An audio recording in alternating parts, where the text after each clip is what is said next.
বিসমিল্লাহির রহমানির রহিম। কোরআন মাজিদে যে সূরাটি আমাদের দুনিয়া ও আখিরাতে আল্লাহর নিয়ামতের কথা স্মরণ করায় তা হলো সূরা আর রহমান।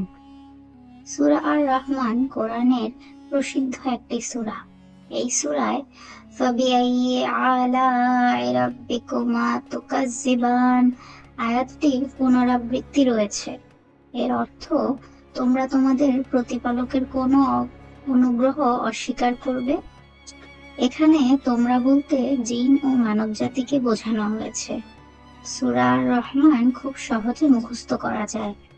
এর বিষয়গুলোর ক্রমবিন্যাসের ধারাটি দেখা যায়। সূরা আর রহমান কোরআন শরীফের ৫৫তম সূরা। এর আয়াত সংখ্যা ৭৮। সূরা আর রহমানে ৫টি বিষয়বস্তু রয়েছে। ১. কোরআন। ২. আল্লাহর সৃষ্টি, দুনিয়ার উপহার। ৩. বিচার দিবস ও জাহান্নাম। ৪. প্রথম জান্নাত এবং ৫. দ্বিতীয় জান্নাত।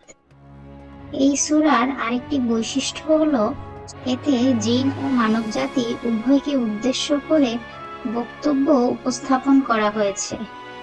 এই সূরার সবকিছু যুগ্মভাবে বর্ণনা করা হয়েছে।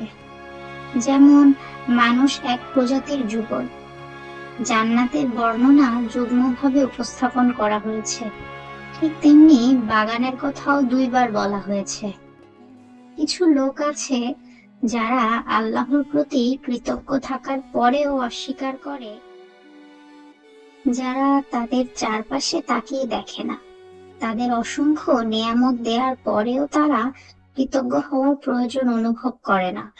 তাদের উদ্দেশ্যে আল্লাহ তাআলা বলেছেন, তোমরা আর কত অকৃতজ্ঞ হবে।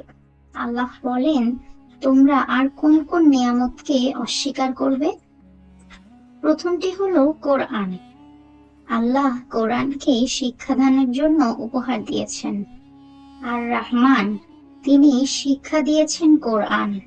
এটাই হলো এর প্রথম সার কথা। যারা এই কিতাবের বিস্ময়কে অস্বীকার করে, তারা কোনো কিছুর বিস্ময়কেই স্বীকার করে না। তারা তাদের চারপাশের প্রশংসা করে না। অথচ আমাদের ঘিরে আছে আল্লাহর সৃষ্টি করা চাঁদ, সূর্য, নক্ষত্র এবং গাছপালায় সজ্জিত অনুপম পৃথিবী। তৃতীয় বিষয়টি মূলত বিচার দিবস। সেদিন তিনি মানুষ ও জিনকে একত্র করবেন। বিশাল জমায়েত ও ২টি বিপুল গোষ্ঠীকে তিনি একত্রে উপস্থিত করবেন। বিচার দিবস শুরু হয়ে গেছে। আকাশ বিদীর্ণ হয়ে পড়েছে, পৃথিবী বিচূর্ণ হয়ে যাচ্ছে। এসব মহাপ্রলয়ের বর্ণনা দেয়া হয়েছে। অপরাধীরা তখনও ছুটে পালাচ্ছে। অপরাধীদের জিজ্ঞেসও করতে হচ্ছে না, চেহারা ও অবস্থা দেখেই তাদের চেনা যাচ্ছে। তারপর জিজ্ঞাসাবাদ শুরু হবে। অপরাধীদের হিচড়ে জাহান্নামের আগুনে নিক্ষেপ করা হবে। এটি এই সূরার নিষ্করুণ চিত্র।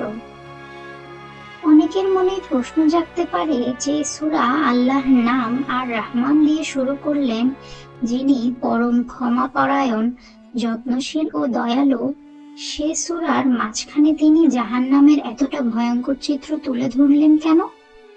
আসলে এটি আল্লাহর করুণা প্রদর্শনের একটি পথরেখা।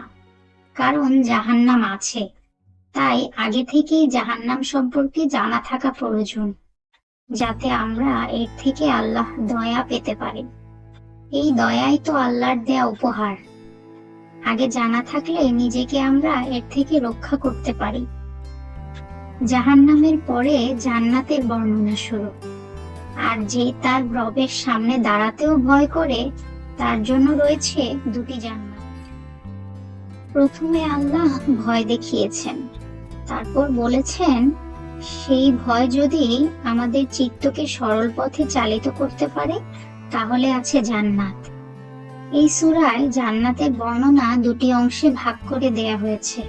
প্রথম অংশে আছে কোরআন নাজিলের মহিমা বর্ণনা। দ্বিতীয় অংশে আছে আল্লাহর দেয়া দুনিয়ার উপহারের সৌন্দর্য বর্ণনা। যারা আল্লাহর বর্ণনা করা এসব বিষয়কে অস্বীকার করে, তাদের পরিণাম বিচার দিবসের পর জাহান্নামের আগুন। আর যারা তার সতর্কবাণী শুনে ভয় পায় তাদের জন্য রয়েছে 2টি বাগান। এরপর বাগানের বর্ণনা শুরু। সে বাগানে আছে চমৎকার সব ফল ফলাদি, আনত নয়না তরুণী আর উচ্ছল ঝর্ণাধারা। তারপর বলা হয়েছে সেখানে থাকবে পবিত্র ও মনোরমা নারী, তাবর জেনানায় থাকবে হুর যাদেরকে কেউ কখনো স্পর্শ করেনি। ওরা বসবে সুন্দর গালিচা বিছানো সবুজ চাদরে হেলান দিয়ে। এটি 2য় জান্নাতের বর্ণনা। দুনিয়া ও আখিরাতে আল্লাহর নিয়ামতের কথা স্মরণ করিয়ে দিয়ে এই সূরায় বান্দাদের আল্লাহর প্রতি ঈমান আনার আহ্বান জানানো হয়েছে। আমরা সকলেই জানি যে আমরা যা কিছুই অর্জন করি এবং আমাদের সাফল্য কেবলমাত্র আল্লাহ তাআলার কাছ থেকে। আমরা যখন আমাদের তাওয়াক্কুল আল্লাহ তাআলার কাছে রাখি তখন আমরা তার ইচ্ছায় যে কোনো কিছু অর্জন করতে পারি। আর আল্লাহর নিয়ামত ও অনুগ্রহের কথা মনে করিয়ে দেওয়ার জন্য সূরা আর রহমান তেলাওয়াত বা মুখস্থ করার চেয়ে ভালো আর কি হতে পারে। সূরা আর রহমান তেলাওয়াত করে আমাদের দিন শুরু করার অভ্যাস গড়ে তুললে তা দুনিয়া ও আখিরাতের জন্য অনেক উপকারী হতে পারে। আজ এ পর্যন্তই। ভিডিওটি ভালো লাগলে অবশ্যই একটি লাইক ও কমেন্ট করে যাবেন। সাথে যদি আপনি চ্যানেলে নতুন হয়ে থাকেন তবে অবশ্যই সাবস্ক্রাইব করে যাবেন এবং আপনাদের পরিচিত সকলের সাথে ভিডিওটি শেয়ার করবেন। ধন্যবাদ।